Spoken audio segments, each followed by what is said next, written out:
अस्सलाम वालेकुम दोस्तों, क्या हाल चाल है। आज हम आपके लिए लेकर आए हैं 375 फॉर सेल 1994 मॉडल है। इधर रिव्यू कराने हैं तो मालका ने फ़ोन नंबर ही देने हैं तो कीमत ही दसने हैं जी।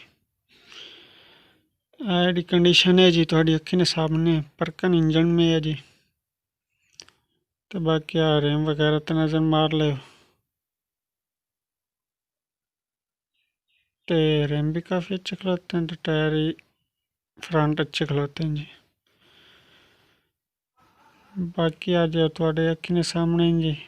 जनरेटर वगैरह टैंकी तो नज़र मार सकते हो जी। रेडिएटर वेख लो जी। जाली शाली तो नज़र मार ले जी। बाकी फ्रंट ब्लेड आपको नहीं मिलेगा, बाकी आपको हर चीज़ मिलेगी। आप देख सकते हो परकन की मोहर लगी हुई है। गेरेज सब बिल्कुल बेआवाज़ है जी।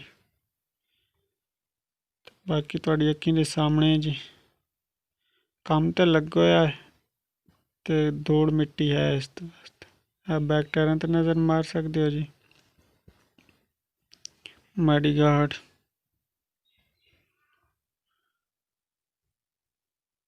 इंजन है तो 10-12 पॉइंट है जी। 10 तो 12 पॉइंट।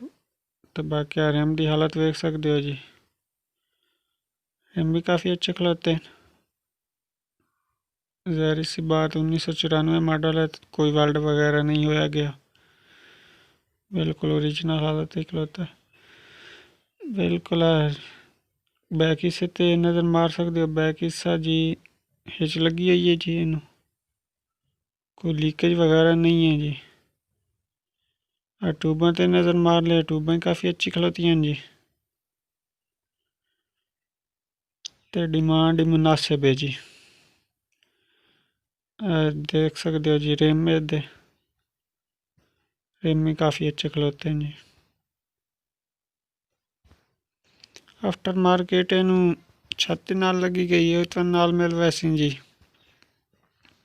तो रिम्बां की हालत वेख सकते हो जी। टायरां की हालत वेख सकते हो जी। आफ्टर मार्केट शटर लगी हुई है तो नाल मिल सी। बाकी दूसरी साइड तो माड़ी गार्ड नज़र मार ले, काफ़ी अच्छे खिलौते हैं। तो गेयर बक्सा नज़र मार ले जी। गेयर बक्सा भी बिल्कुल ठीक ठाक खिलौता है। बाकी यदि हालत देख सकते हो जी। साइड तो इंजन नज़र मार ले जी। पंप 14 पॉइंट खिलौता है जी। जाली नज़र मार ले, सारी तसल्ली कर सकते हो जी। दूसरी साइड तो आ जाने तो दूसरी साइड तो अदे टायर तो आ जाने। टायर वेख लो जी। टायर ठीक खिलौते ने। फ्रंट टायर 0 वर्गे ही हैं। 13-14 पॉइंट फ्रंट टायर हैं। तो फ्रंट जाली तो नज़र मार ले।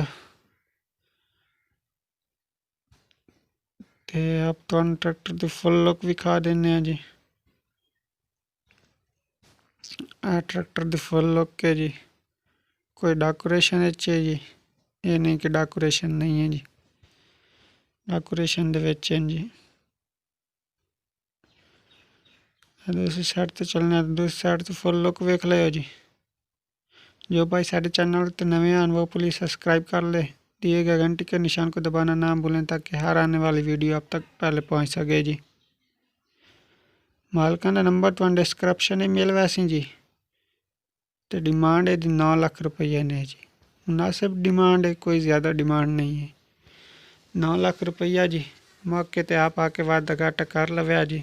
साड़ी मेहनत चंगी लगे तो वीडियो लाइक कर दियो जी। बड़ी मेहरबानी। अल्लाह हाफिज़।